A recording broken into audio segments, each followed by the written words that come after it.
अथ त्रयस्त्रिंशोऽध्यायः। हरिः ॐ। अस्याजरासोदमामर्त्रा अर्चद्धूमासो अग्नयः पावकाः श्वेते च यः श्वात्रासो भूरण्यवोपनरेखदोब्बायवो न सोमाः हरयो धूमकेतवोब्बातजूता उपद्यवि जतन्ते परेथगग्नयः जजानो मित्रावरुणा जजादेवा अरेतं प्रेहत अग्ने चक्षुषवन्दमम्ब चक्षुवाहि देवहूतमां अश्वां अग्ने रथिरिव निहोता पूर्व्यः सदः द्वेभिरूपे चरतः स्वर्थे अन्यान्या वत्समुपधापयेते हरिरन्यस्यां भवत्स्वधावाञ्चुकुरो अन्यस्यां ददृशे सुवर्चाः अयमिह प्रथमो धायिधात्रेभिरेहोता ज्येष्ठो अध्वरेक्वेट्यः जम्प्नवानो भृगवोभिरोरुद्रपने क्वचितरं विभवं विषे विषे त्रीणि शतात्रि सहस्राण्यग्नेन्द्रगुंश्च देवा नवचास पर्जन्न औक्षन् घृतैरस्त्रीणन् वरैरस्मा आदिद्धोतारण्यसादयन्त मूर्धानन्दिवो अरतिं पृथिव्या वैश्वानरमृत आजातमग्निम् कविगुं सम्राजमतिथिञ्जनानामासन्ना पात्रं जनयन्त देवाः अग्निर्वृत्राणि जङ्घनद्रविणशीर्भिपन्यया समिद्धः शुक्र आहुतः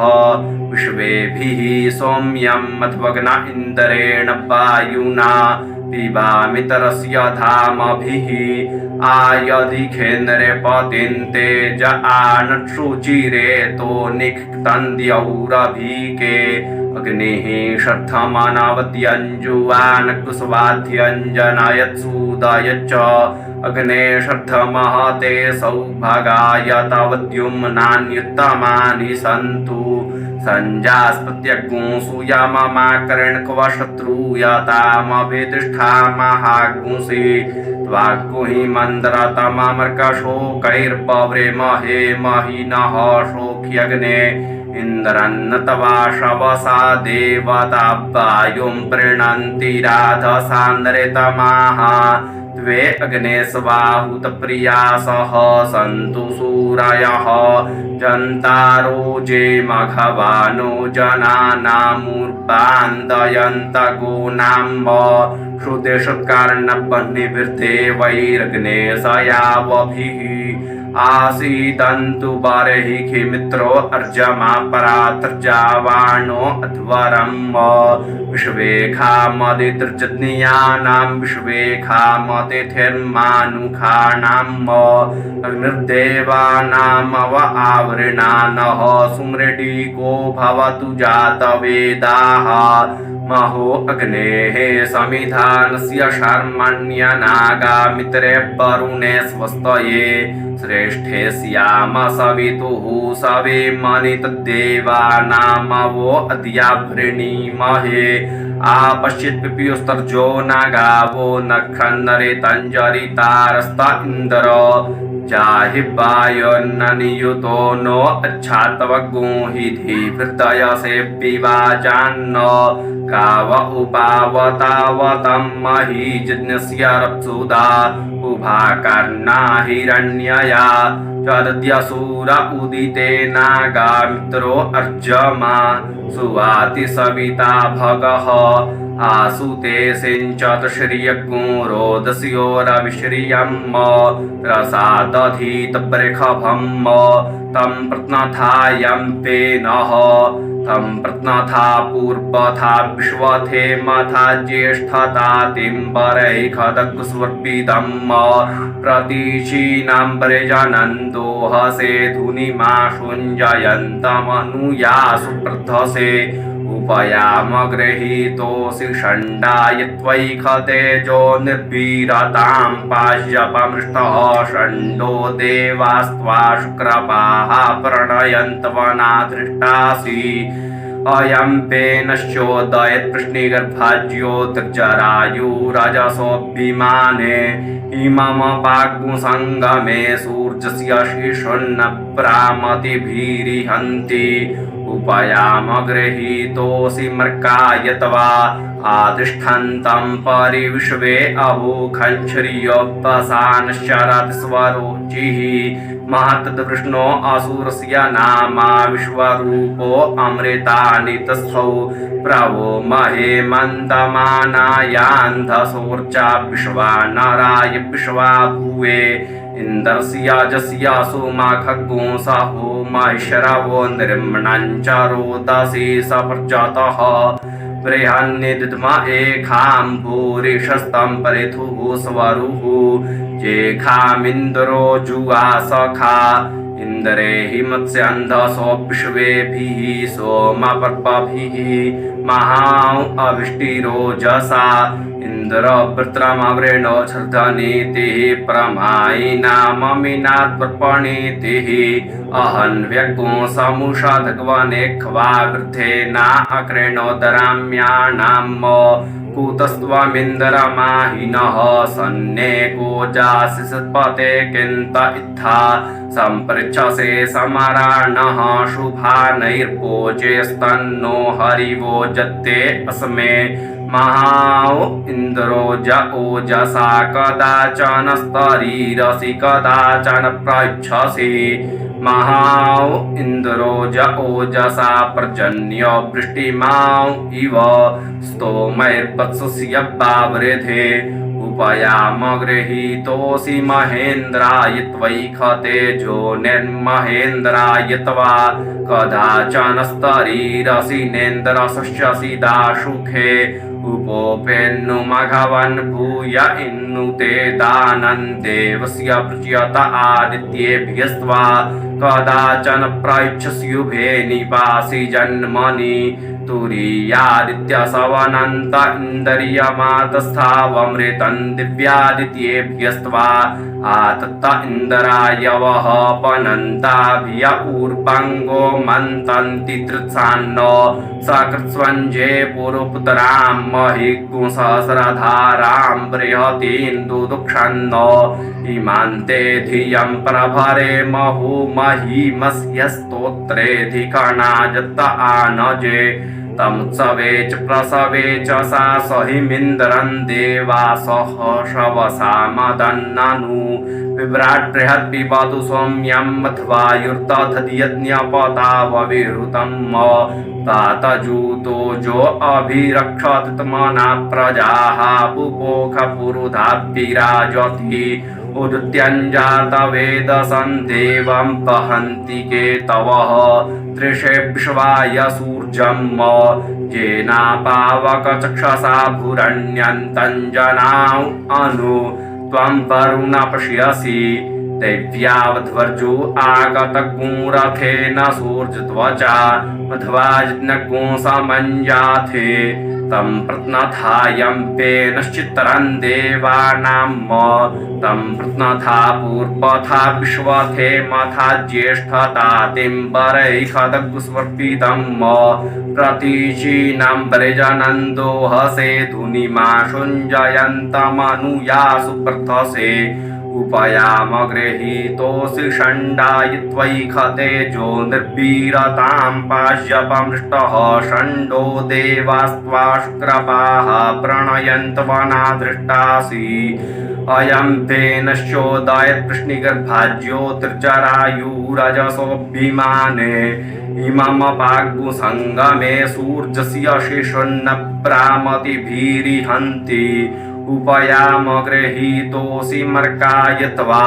चित्रं देवानामुदगादनीकं चक्षुर्मितरस्य वरुणस्याग्नेः आप्राद्या वा पृथिवी अन्तरिक्षगुं सूर्य आत्मा जगतस्तस्थुखश्च आन इडाभिर्विदथे सुषस्ति विश्वानरः सविता देव एतु अपि यथा जुवानो तथा न विश्वं जगदभिपित्वे मनीखा यद्यक्च प्रत्रहन्नुदगा अभिसूर्य सर्वन्तदिन्द्रदेवशे ताराणिर्विश्वदर्शतो ज्योतिकृदसि सूर्य विश्वमाभासि रोचनम्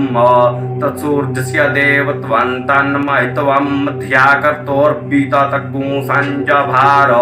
यदेतयुक्तहरितः सदस्थादाद्रात्रेपासस्तनुते सिंस्मै तन्मितरस्य वरुणस्याभिचक्षे सूर्यो रूपं कृणुते द्योरूपस्थे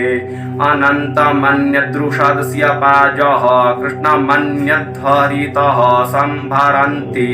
वन्महां असि सूर्यपडादित्यमहां असि महस्ते सतो महिमा पनुष्यतेऽथा देवमहां असि वट्सूर्यश्रवसा महां असि सत्रा देवमहां असि अह्ना देवानामसुजः पुरोहितोऽपि भुज्योतिरदाभ्यं शायन्त इव सूर्यं विश्वेदिन्द्रस्य भक्षत वसूनि जाते जनमान ओजसा प्रतिभागन्नदीधिम अद्या देवा उदिता सूर्यस्य निरगुंहसः पिप्रेता निरवद्यात तन्नो मित्रवरुणो मामहन्तामदितिः सिन्धुः पृथिवी उत द्यौः आकृष्णेन रजसा वर्तमानो निवेशयन्नमृतं मृत्यञ्च हिरण्ययेन सविता रथेना देवो जाति भुवनानि पश्यन्न प्रभाव्रजेषु प्रयावरैरेकामा विष्पतिवभिरिट इयाते विषामक्तोरुखसः पूर्वहूतौ वायुः पूखास्मस्तये नियुतवान्न इन्द्रवायु बृहस्पतिं मित्राग्निं पूकणं भगम् आदित्यान् मारुताङ्गणम् वरुणः प्राविता भुवन्मित्र विश्वाभिरूतिभिः करतान्नः सुराधसः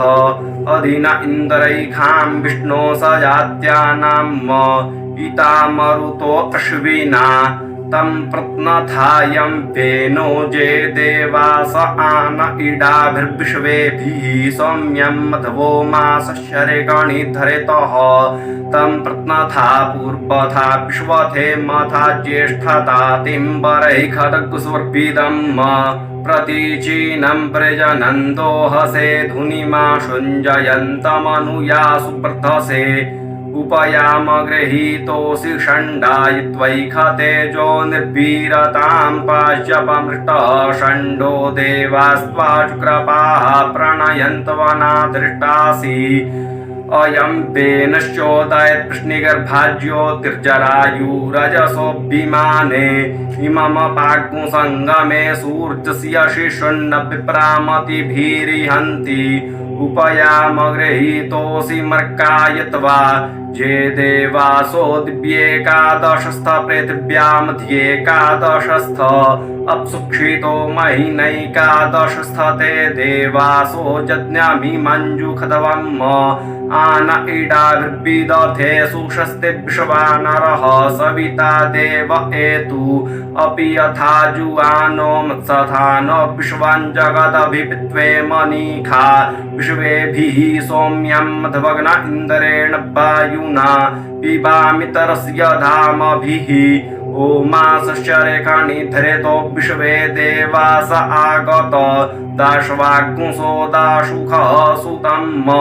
उपयाम गृहीतोऽसि विश्वेभ्यस्त्वा देवेभ्य एक तेजो निर्विश्वेभ्यस्त्वा देवेभ्यः अग्न इन्द्र वरुण मित्र देवाः श्रद्धः प्रयन्तमारुतो तद्विष्णो उभाना सत्यारुद्रो अधग्नाः पूखा भगः सरस्वती जुखन्त इन्द्राग्निमित्रा वरुणादितिगुस्वः पृथिवीन्द्यां मरुतः पर्वतां अपः उहे विष्णुं पूकानं ब्रह्मणस्पतिं भगन्नु षड्गुं सगुं सवितारमूतये अस्मे रुद्रामे हना पर्वतासो वृत्रहत्ये भरहूतौ सजोखाः जह षड्गुं सते स्तुवते धायि प्रजरा इन्द्रज्येष्ठा अस्माउ अवन्तु देवाः ऋग्वाञ्चो अद्या भवता जत्रा आवोहार्ति भयमानो व्ययेयम् त्राध्वन्नो देवा निजुरोब्रेकस्य त्राध्वं कर्ता तव पदो जयत्राः विश्वे अद्य मरुतो विश्व ऊते विश्वे भवन्तु गणयः समिद्धाः विश्वे नो देवा अवसागमन्तु विश्वमस्तु द्रविणं पाजो अस्मे विश्वे देवाः शृणुते मग्गुं हवं मे जे अन्तरिक्षे ज उपद्यविष्ठ जे अग्निजिह्वा उत वाजत्रा आसद्यास्मिन् बरैखिमादयध्वम् देवेभ्यो हि प्रथमञ्जुतनीयेभ्यो मृतत्वग्गुं सुवसि भागमुत्तमम् आदिद्दामानग्गुं सवितद्भ्यूनुखे नूचीना जीवितामानुखेभ्यः प्रवायुमच्छा बृहति मनीखा बृहद्रयिं विश्ववारग्गुं रथप्राह्म युतद्यामानियुतः पत्यमानः कविः कविमिच्छसि प्रज्यो इन्द्रवायु इमे सुता उपप्रयोभिरागतम् इन्दवो वामुषन्तिः मित्रगुं हुए पूतदक्षं वरुणं चरिषादसम् धियङ्घ्रेता चिग्गुंसाधन्ता दशराजुआ कवः सुताना सत्यावृक्तवरैखः आयातगुं रुद्रवर्तने तं प्रत्नथायं वेनः तं प्रत्नथा पूर्वथा विश्वथे मथा ज्येष्ठता तिं परैखदगुस्वर्भिदम् प्रतीचीनं वृजनन्दो हसे धुनिमा शुञ्जयन्तमनुया सुपर्धसे उपयाम गृहीतोऽसि षण्डायित्वैखतेजो निर्वीरतां पाश्यपमृतः षण्डो देवास्त्वा शुक्रपाः प्रणयन्तवनाधृष्टासि अयं वेनश्चोदयत् कृष्णिगर्भाज्योतिर्जरायुरजसोऽभिमाने इममपाग्गुं सङ्गमे सूर्यस्य शिशुन्नभिप्रामतिभिरीहन्ति उपयाम गृहीतोऽसि मर्कायत्वा विदद्यति सरमारुडमद्रे महिपाथः पूर्व्यग्गुं सद्र्यक्कः अग्रन्नयत्सुपद्यक्षराणामच्छारवं प्रथमा जानति गात न स्पर्शमविदन्नन्यमस्माद्वैश्वानरात् पुर एतारमग्नेः हेमे नमवृधन्नमृता अमर्त्यं वैश्वानरं क्षैत्रजित्याय देवाः उग्राभिघनिनामृध इन्द्राग्नि हवामहे तानो मृडात ईदृशे उपास्मै गायता नरः पवमानायेन्दवे अभिदेवां इयक्षते यत्वा हि हत्ये मघवन्नवर्धन्येषां वरे हरिवोजे गविष्टौ यत्वा नूनमनुमदन्ति विप्राः विवेन्द्रसोमगुं सगणो मरुद्भिः जनिष्ठा ग्रह सहसेतुराय मन्द्र ओजिष्ठो बहुलाभिमानः अवर्धन्निन्द्रं मरुतश्चिदत्र माता जद्वीरन्तधनध्वनिष्ठा आतु न इन्द्रपुत्रहन्नस्माकमर्धमागहि महान्महीभिरूतिभिः त्वमिन्द्रप्रतुर्तिक्वभिविश्वा अस्स्पृधः अशस्तिहा जनिता विश्वतुरसितवन्तुर्जतर्क्ष्यतः अनुतेषुक्मन्तुरयन्तमीयतो क्षोणिशिशुन्नमातरा विश्वास्ते स्पृधः स्नथयन्तमन्यवे पृत्रञ्जदिन्द्रतुर्वसि यज्ञो देवानां प्रत्येति सुम्नमादित्यासो भवतां मृडयन्तः आवोर्वाचि सुमतृप्रवृत्त्यादगुंहोषिद्या परिवो वित्तरासत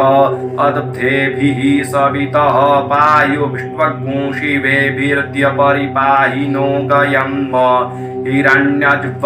सुवितायनभ्यसे रक्षामाकीर्णो अघशकुंस ईशत प्रवीरयाशु च यो दद्रिरेवामध्वर्जुभिर्मधुमन्तः सुतासः पह्वायो नियुतो जाज्छापि वासुदस्यान्धसो मदाय गाव उपावतावतं महीजज्ञस्य रप्सुधा उभाकर्णा हिरण्यया काव्ययो राजाने कुकृत्वा दक्षस्य दूरोणे ऋषादशासरस्थ आ दैव्यावध्वर्जु आगतगुंरथेन सूर्जत्वचा मध्वाजज्ञगुंसमञ्जाथे तं प्रत्नथायं वेनः तं प्रत्नथा पूर्वथा विश्वथे मथा ज्येष्ठतातिं परैखदग्स्वर्भिदं प्रतीचीनं व्रजनन्दो हसे धुनिमा शुञ्जयन्तमनुयासु वर्धसे उपयामगृहीतोऽसि षण्डायित्वैखतेजो निर्भीरतां पाश्यपमृष्टः षण्डो देवास्त्वा शुक्रवाः प्रणयन्तवना दृष्टासि अयं वेनश्चोदयत् कृष्णिगर्भाज्योतिर्जरायुरजसोऽभिमाने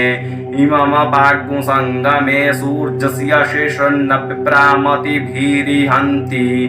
तिरश्चीनोऽपि ततो रश्मिरेखामधः स्विदासीदुपरिस्विदासीत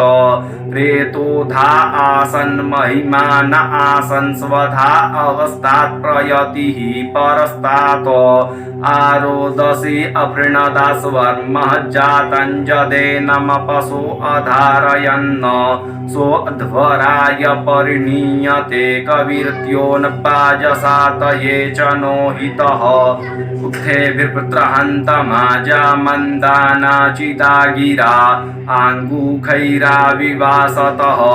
उपनः सूनवो गिरः शृण्वन्त्वमृतस्य जे सुमृडीका भवन्तु नः ब्रह्माणि मे मतयः शकुंसुतासः शुक्म इयर्ति प्रभृतो मे अद्रिः आशासते प्रतिहर्जन्त्युक्थे माहरे पहतस्तानो अच्छ अनुत्तमा ते मघवन्नकिर्नुनत्वा वां अस्ति देवताभिधानः न जायमानो न शते न जातो जानिकर्ह्याकृणो हि परवृद्ध तदिदास भुवने कुज्येष्ठञ्जतो जज्ञ उग्रस्त्वेखनृम्णः सद्यो जज्ञानो निरीणाति शत्रूननुयं विश्वे मदन्त्युमाः इमा उतवा पुरुवसो गिरो प्रथन्तु जामम पावकवर्णाः शुचयो विपश्चितो भिस्तो मयिरनुखत तस्यायं विश्व आर्जो दासः शेवधिपा अरिः तिरश्चिदर्जेरुषमे पवीरवितुभ्येत्सो अज्यते रैः अयज्ञो सहस्रमृखिभिः सहस्कृतः समुद्र इव पप्रथे सत्यः सो अस्य महिमाग्रणे शवो जज्ञे कुविप्रराज्ये अदब्धेभिः सवितः पायुभिष्ट्वगुंशिवेभिर्द्य परिपाहिनो गयम् हिरण्यजुह्वः सुवितायनभ्यसे रक्षामाकीर्णो अघषट्पुंस ईशत आनो जज्ञन्ति विस्पृशं वायो जाहि सुमन्मभिः अन्तः पवित्र उपर्श्रीणानो यज्ञो शुक्रो अयामिते इन्द्रवायुषु सन्दृशासु हवे हवामहे यथा नः सर्पजनो नमिवः सङ्गमे सुमना असत रेधगित्था समर्त्यः शशमे देवतातये जो नूनं मित्रावरुणावभिष्टय आचक्रे हव्यदातये आयातमुपभूखतं ध्वः पिबतं श्विना दुग्धं पयोब्रेखाणा जेन्या वसुमानो मर्दिष्टमागतं प्रयितु ब्रह्मणस्पतिः परदेव्ये तु सुनरेता अच्छाभिरन्नर्जं पङ्क्तिराधसन् देवा जिज्ञानयन्तु नः चन्द्रमा अप्सुवन्तरा सुपर्णो धावते दिवि रहिन्पिशङ्गं बहुलं पुरस्पृहगुंहरिरेति कनिकरदत देवं देवं भोवसे देवं देवमभिष्टये देवं देवगुंवेम वाजसातये गृह्णन्तो देव्या धिया दिवि पृष्ठो अरोचताग्निर्वैश्वानरो बृहन्न क्ष्मया प्रधान ओजसा जनो हितो ज्योतिखा बाधते तमः इन्द्राग्नि अपाधियं पूर्वागात् पदवतीभ्यः इति विशिरो जिह्वया भावदच्चरत्रिगुंशत्पदान्यक्रमीत देवासो इक्मामनवे समन्यवो विश्वे शाकगुंसरातयः तेनो अद्यते अपरन्तु चेतुनो भवन्तु परिवो विदः अपाधमदभिषस्तिरशस्तिहाथेन्द्रोद्युम्न्या भवत देवास्त इन्द्रसख्या यजेमिरे बृहद्भानो मर्गण परव इन्द्राय बृहते मरुतो ब्रह्मार्चत पृत्रगुंहनतिपुत्रः शतकरातुर्वज्रेण शतपर्पणा अस्येदिन्द्रो वावृधे वृष्णगुंशवो मदे सूतस्य विष्णवे अद्यातमस्य महिमा नमायवो नुष्टुवन्ति पूर्वथा इमा उतवाजस्यायमयगुंसहस्रमूर्ध्व ऊखुणः इमा उतवा पुरुवसो गिरो वर्धन्तु जामम पावकवर्णाः शुचयोऽपि पश्चितोभिस्तोमैरनुखत यस्यायं विश्व आर्जो दासः शेवधिपा अरिः तिरश्चिदर्जेरुषमे पविरवितुभ्येत्सो अज्यते रयिः अयगुंसहस्रं रेखिभिः सहस्कृतः समुद्र इव पप्रथे सत्यः सो अस्य महिमा गृणेशवो जज्ञे कुप्रराज्ये ऊर्ध्व ऊकुन ऊतये तिष्ठा देवो न सविता ऊर्ध्वो वाजस्य सनिता जदञ्जिभिर्भागद्भिर्विवयामहे हरिः ओम्।